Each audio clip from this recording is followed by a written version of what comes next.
Selamat datang pada podcast Pensas Corner dan selamat menonton.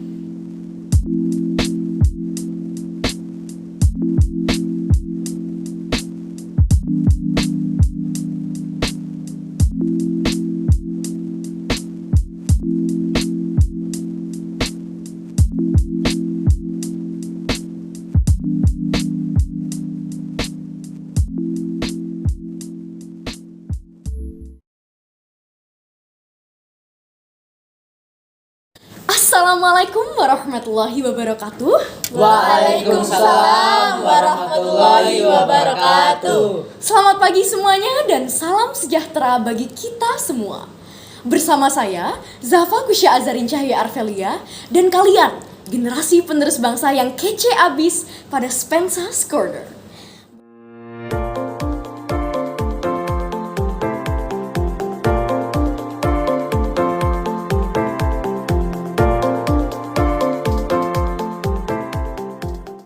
Baik, langsung saja pada podcast kita hari ini, kita sudah ditemani dengan narasumber yang luar biasa hebatnya, yakni ada Ananda Satrio Rashendria. Halo semua, saya Satrio. Dan ada juga tokoh masyarakat, yakni Sulaiman Haidar Zakir Sujarwo. Halo, saya Haidar. Ada juga di sini Cinta Meka Kalista sebagai pakar kesehatan. Keren banget ya. Halo semua, saya Cinta. Dan yang terakhir di sini kita ada pakar hukum loh, yakni Naila Rahayu Puspitasari. Halo semua, saya Naila. Baik, berarti sudah kenal semua ya dengan narasumber kita hari ini. Nah, omong-omong, kabar kalian gimana nih? Alhamdulillah, baik Kak Fa. Alhamdulillah, berarti baik semua ya. Karena saya juga baik-baik nih, alhamdulillah. Tapi saya sakit nih Kak Fa. Waduh, sakit apa tuh? Sakit hati. Ya udah, kalau sakit hati berarti semoga sembuh ya Kak Rio. Amin. Oh iya, di sini kita bakalan bahas suatu topik yang luar biasa asiknya. Karena kalau misalnya bahas tentang remaja itu emang gak ada habisnya ya, betul apa betul? Betul banget Kak Fa.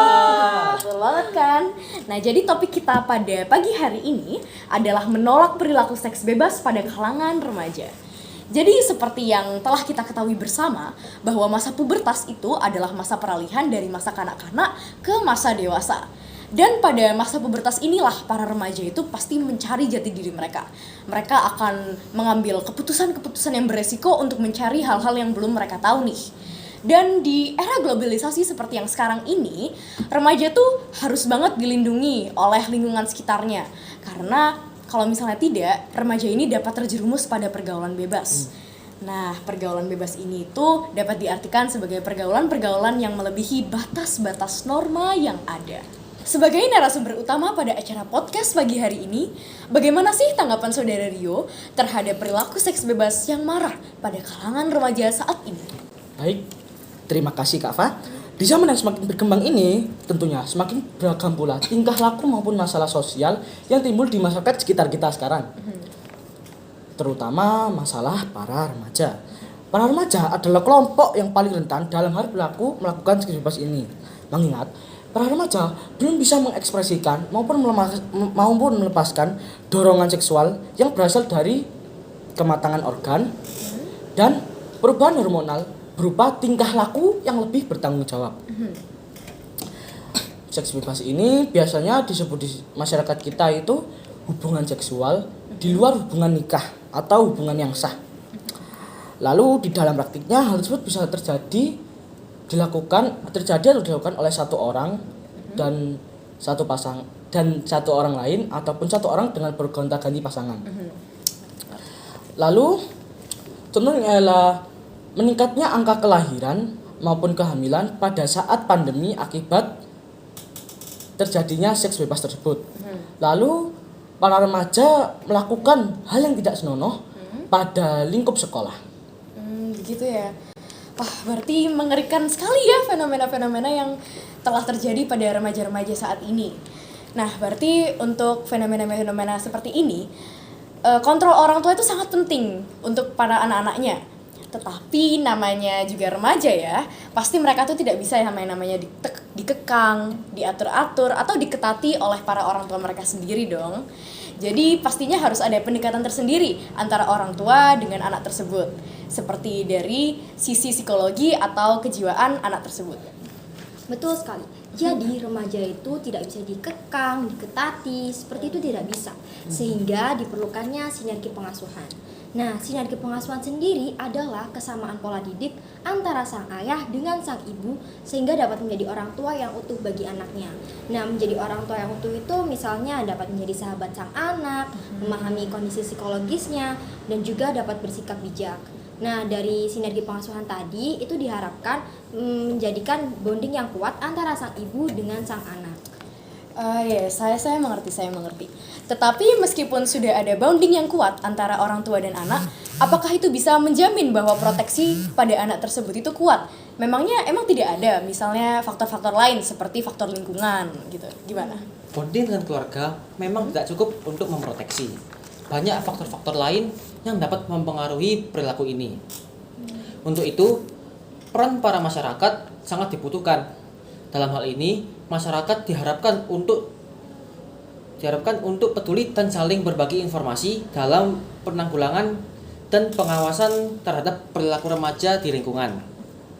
Peran serta sekolah dalam mengawasi perilaku ini juga sangat dibutuhkan. Jadi intinya, lingkungan dimanapun berada harus peka terhadap perilaku remaja yang menyimpang ini. Jangan segan-segan untuk menegur apabila melihat ada hal yang tidak baik. Wah, berarti menarik juga ya penjelasan dari Saudara Haidar ini. Jadi kalau misalnya kita mau menegur para remaja yang memiliki perilaku-perilaku yang menyimpang tersebut, pastinya kita harus tahu terlebih dahulu dong perilaku-perilaku apa sih yang dikategorikan pada perilaku-perilaku yang mengarah ke arah seks bebas. Untuk hal ini mungkin bisa dijelaskan oleh Saudara Rio. Nah, dikutip dari situs Kementerian Pendidikan dan juga Kebudayaan, ada beberapa ciri-ciri di antaranya.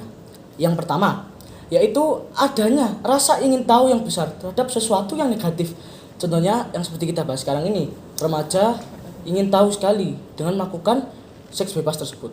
Yang kedua, mereka mengkonsumsi obat-obatan terlarang. Di antaranya mengkonsumsi ganja maupun narkoba. Yang ketiga maupun yang terakhir, mereka kecanduan menonton konten pornografi. Hal tersebut dapat mengakibatkan sang penonton meniru perilaku yang telah ditontonnya pada konten tersebut. Baik. Jadi begitu ya teman-teman, ciri-ciri para remaja yang memiliki perilaku yang menjurus kepada seks bebas. Tentunya agar remaja-remaja ini tidak terjerumus pada seks bebas, pastinya harus ada dong perlindungan yang diberikan oleh mereka. Perlindungan ini bisa dilakukan oleh pada payung hukum ya. Untuk payung hukumnya sendiri, kira-kira perlindungannya apa saja terhadap anak-anak? Jadi remaja adalah aset negara, di mana remaja adalah tanggung jawab bersama. Negara melindungi remaja atau anak-anak menggunakan pasal 20 Undang-Undang Perlindungan Anak, yaitu mengatur negara, pemerintah daerah, masyarakat, keluarga, orang tua ataupun wali berkewajiban dan bertanggung jawab atas terselenggaranya perlindungan anak. Dari pasal tersebut dapat disimpulkan bahwa remaja atau anak-anak wajib dilindungi. Iya, saya juga setuju. Contoh perlindungan yang dapat dilakukan oleh lingkungan sekitar oleh pihak sekolah seperti dengan pengawasan yang lebih ketat. Mungkin ada anak yang berpacaran lebih dari batasan seperti perpegangan tangan, terus kontak fisik melebihi batas, bahkan hingga berciuman. Pihak sekolah harus menegur mereka dengan tegas. Ya, baik. Jadi kita sebagai seseorang yang ada di lingkungan sekitar para remaja ini harus tegas ya dalam menegur remaja-remaja yang memiliki perilaku menyimpang tersebut. Karena kalau misalnya kita nggak negur mereka nih, pasti ada dampak-dampak negatif yang ditimbulkan dari pelaku perilaku tersebut. Oh iya, ngomong-ngomong tentang dampak negatif nih, emangnya dampak negatifnya apa aja sih dari perlakuan remaja yang menuju ke arah seks bebas tersebut? Tentunya dampak negatif yang diterima tentunya sangat banyak dong Kak. Iya. Di antaranya adalah dampak negatif dari segi sosial, hukum, kesehatan maupun mental. Dan dampak-dampak yang saya telah sebutkan tadi itu dapat merusak masa depan sang anak tentunya. Iya, betul. Mungkin dari segi hukum bisa dijelaskan oleh Saudara Naila. Baik, saya akan mencoba menjelaskan. Bila pelaku seks bebas tersebut adalah remaja yang masih bersekolah, pelaku tersebut dapat dipidanakan oleh pihak sekolah dengan pasal 417 ayat 1 yang berbunyi, setiap orang yang melakukan persetubuhan dengan orang yang bukan suami atau istrinya dapat dipidana karena perzinaan dengan pidana penjara paling lama 1 tahun dan denda kategori 2. Pasal 418 ayat 1 berbunyi, laki-laki yang bersetubuh dengan seorang perempuan yang bukan istrinya dan persetujuan atas perempuan tersebut karena janji akan dinikahi, kemudian pria tersebut mengingkari karena tipu muslihat yang lainnya dapat dipenjara selama 4 tahun dan denda kategori 3. Jadi begitu ya. Kalau misalnya dalam segi sosial sendiri nih, emangnya apa aja sih dampak negatifnya? Nah, untuk dari segi sosial, bagi pelaku yang terjerumus dalam seks bebas sendiri tentu akan menjadi rawan menjadi korban stigmatisasi oleh orang-orang dengan mendapat julukan yang tidak pantas. Nah, mereka juga akan menjadi bahan pergunjingan baik secara langsung ataupun tidak langsung. Belum lagi, mereka akan mendapat konflik intern dengan anggota keluarga karena anggota keluarga tidak menerima stigmatisasi secara lapang dada. Nah, belum lagi putusnya sekolah pada remaja perempuan yang hamil dan peran remaja hamil menjadi ibu. Dan juga pembulian dapat terjadi dan tertekan oleh lingkungan sekitar. Dengan terjadinya hal ini, sangat rentan bagi pelaku tersebut psikologisnya terganggu. Betul, jadi kalau misalkan perilaku seks bebas ini membuat pelakunya kondisi psikologisnya juga sangat terganggu. Misalnya munculnya perasaan takut, marah, lalu cemas, depresi, bersalah, dan juga perasaan berdosa. Nah, selain yang saya sebutkan tadi, itu juga mereka akan sering berhalusinasi yang menyebabkan terjadinya penyakit kejiwaan ringan. Nah, penyakit kejiwaan ringan tadi disebabkan karena perasaan bersalah terlalu berat yang dipendam oleh sang pelaku. Begitu ya, oke. Nah, Kak Cinta kan sebagai pakar kesehatan nih pastinya paham betul kenapa pada remaja itu ada dorongan-dorongan untuk melakukan hal-hal yang seperti itu, yang menjurus ke seks bebas seperti itu ya. Nah, setahu saya sendiri kan pada remaja juga ada yang namanya masa pubertas. Nah, itu bisa dijelaskan lebih rinci nggak sih? Seperti mungkin fase-fase pada remaja? Bisa. Jadi remaja itu punya 2 fase. Yang pertama ada fase pubertas. Nah, kalau fase pubertas ini usianya antara 12 hingga 18 tahun. Kalau di fase ini dorongan-dorongannya itu mulai muncul kembali. Tapi kalau dorongan-dorongan tadi bisa disublimasikan dan ditransfer dengan baik, maka mereka akan sampai pada masa kematangan terakhir atau masa fase-fase terakhir nih, yaitu fase genital. Kalau fase genital sendiri usianya yaitu 18 hingga 20 tahun. Nah, kalau di fase ini itu mereka dorongan untuk seksualnya itu lebih terarah dan memang tujuannya untuk tujuan reproduksi. Begitu. Berarti memang pada fase pubertas ini masa labil-labilnya remaja ya. Nah, betul. Jadi pada fase pubertas membuat para remaja itu membuat mereka mencoba hal-hal yang mereka belum ketahui. Nah, untuk labil-labilnya remaja ini kan yang membuat mereka menjurus kepada perilaku ke arah seks bebas tersebut. Tetapi pasti ini dipengaruhi oleh suatu faktor dong. Nah, jadi faktor-faktornya tuh apa aja sih yang membuat para remaja itu sehingga bisa menjurus ke arah seks bebas? Nah, betul banget nih apa yang telah dikatakan oleh Kak Zalfa barusan. Jadi ada beberapa faktor tentunya. Di antaranya yaitu pengaruh media cetak maupun media elektronik. Yang kedua adalah pengaruh lingkungan yang jelek. Jadi dia memiliki pergaulan yang jelek. Yang ketiga adalah pendidikan moral agama yang rendah dari sekolah maupun dari orang tua. Yang keempat adalah pendidikan yang rendah tentang pengetahuan seks tersebut. Yang kelima adalah perubahan hormon ketika seorang memasuki masa remaja yang mengakibatkan organ-organ seks menjadi lebih matang dan membutuhkan penyaluran tentunya. Begitu Kak Zalfa. Nah, kalau menurut saya sendiri sih media elektronik lah yang paling membuat para remaja terjerumus ke arah seks bebas. Nah, dikarenakan elektronik pasti semua remaja memiliki, salah satunya HP. Nah, di HP ini sudah pasti banyak akses ke video-video seks bebas atau biasa disebut video pornografi. Iya sih, bener. Padahal sudah jelas sekali di negara ini sangat melarang anak di bawah umur untuk menonton video-video tersebut atau konten dewasa atau bisa disebut pornografi. Hal ini sendiri sudah tertulis jelas di Undang-Undang Nomor 44 Tahun 2008 pada pasal 4 ayat 1 menyatakan bahwa setiap orang dilarang memproduksi, membuat, mengekspor, mengimpor dan lain-lainnya. Kemudian pada pasal 4 ayat 2 menjelaskan bahwa setiap orang dilarang menyediakan jasa pornografi tersebut. Ditambah pada pasal 5, bila setiap orang dilarang meminjamkan atau mengunduh video tersebut. Dan yang terakhir pada pasal 6 mengatakan setiap orang dilarang sebagaimana dimaksud pada pasal 4 ayat 1 kecuali yang diberi kewenangan oleh peraturan tersebut. Iya, gitu ya. mengerti. Iya. Tapi nih ya Kak Nai, kalau misalnya dalam ilmu hukum sendiri, emangnya kalau misalnya melakukan seks bebas tersebut tuh ada hukumannya ya? Kan pasti ngeri banget ya. Dan kalau misalnya ada hukumannya tuh emang hukumannya apa? Dan apakah hukuman tersebut bisa membuat para remaja jera untuk tidak menonton video-video seperti itu lagi? Tentunya ada dong Kak Fa hukumannya. Hukumannya sendiri itu udah diatur dalam pasal 29 terkait pasal 4 ayat 1, yaitu dapat dipidana penjara paling singkat 6 bulan dan paling lama 12 tahun. Atau dengan denda yang paling sedikit yaitu 250 juta dan yang paling banyak 6 miliar. Sedangkan dalam pasal 30 terkait pasal 4 ayat 2 dapat dipidana penjara paling singkat 6 bulan dan paling lama 6 tahun. Dengan biaya 250 juta atau dengan paling maksimal 3 miliar. Lalu bagi orang yang meminjamkan atau mengunduh video pornografi sebagaimana dimaksud pada pasal 5 tersebut, menurut pasal 31 dapat dipidanakan oleh penjara paling lama 4 tahun dan atau kena denda paling besar 2 miliar. Nah, saya mau tanya nih, kira-kira boleh nggak? Boleh dong. Apa sih? Jadi gini, kalau misalnya ada seorang anak itu kecanduan nonton pornografi, gimana cara mengatasinya tuh? Gimana ya? Soalnya kan kalau misalnya udah kecanduan susah banget ngilanginnya. Soalnya sama udah kebiasaan. Gimana Nah, tuh? Jadi apabila seorang remaja sudah kecanduan menonton video pornografi, maka itu sudah pasti akan pikirannya itu selalu tertuju pada hal negatif tersebut yang membuatnya mengulangi kefokusannya dan dalam mengikuti proses belajar dan akan menurun.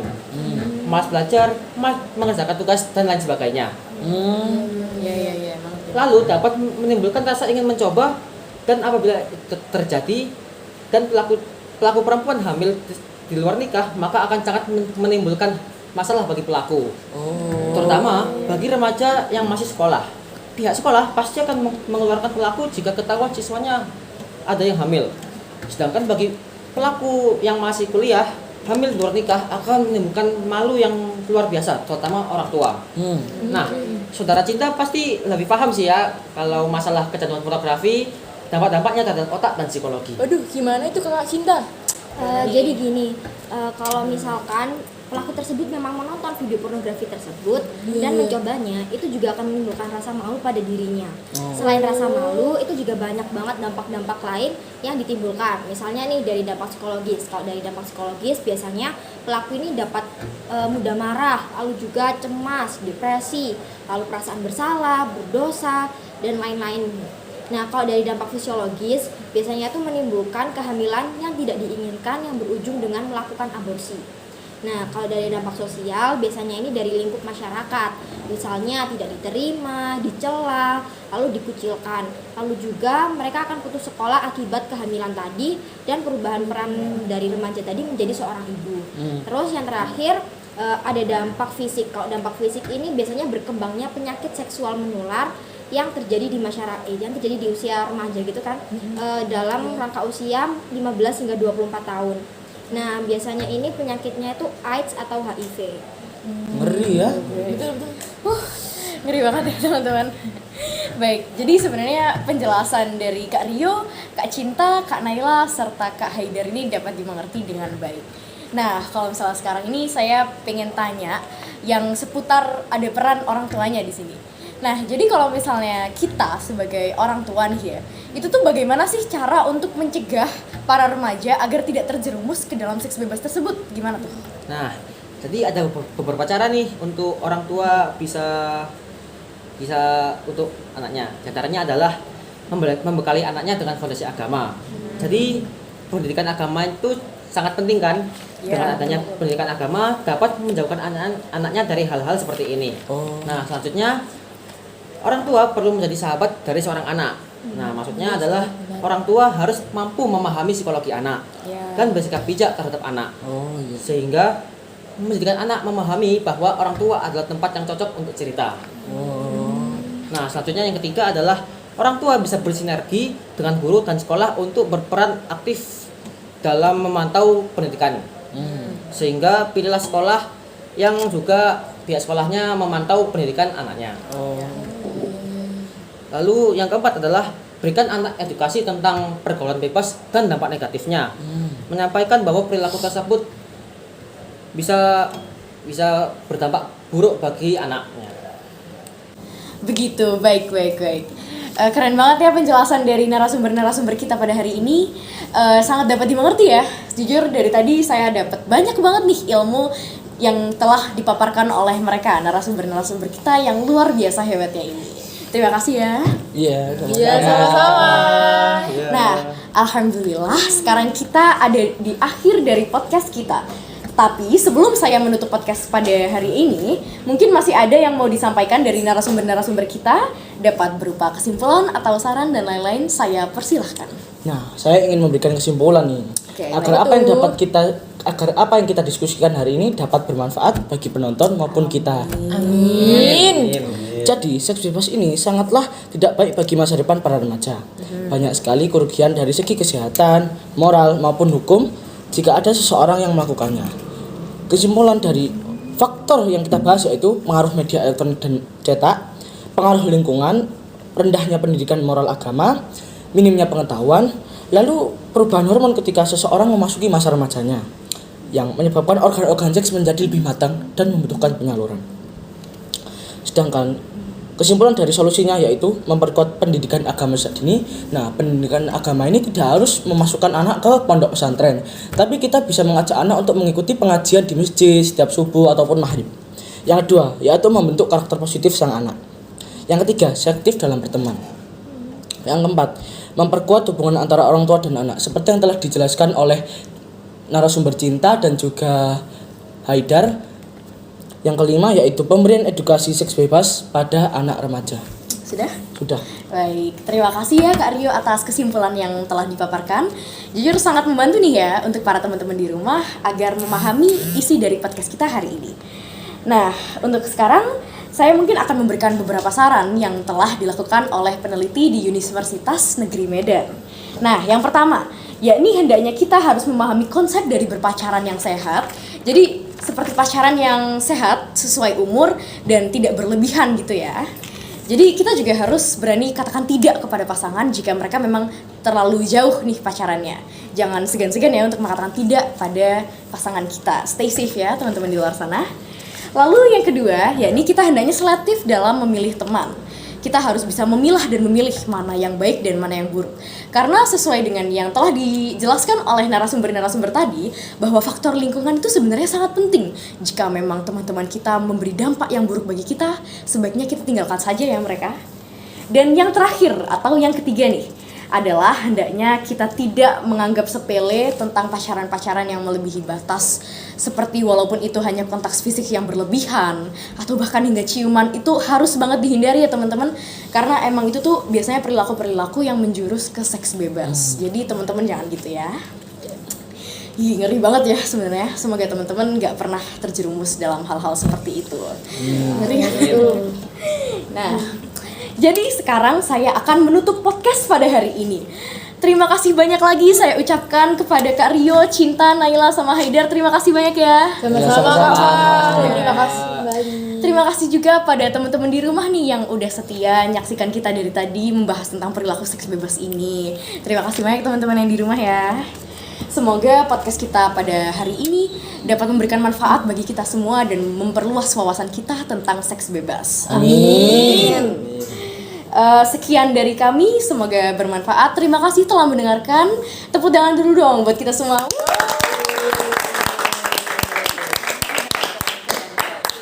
Terima kasih semua. Sekian. Wassalamualaikum warahmatullahi wabarakatuh.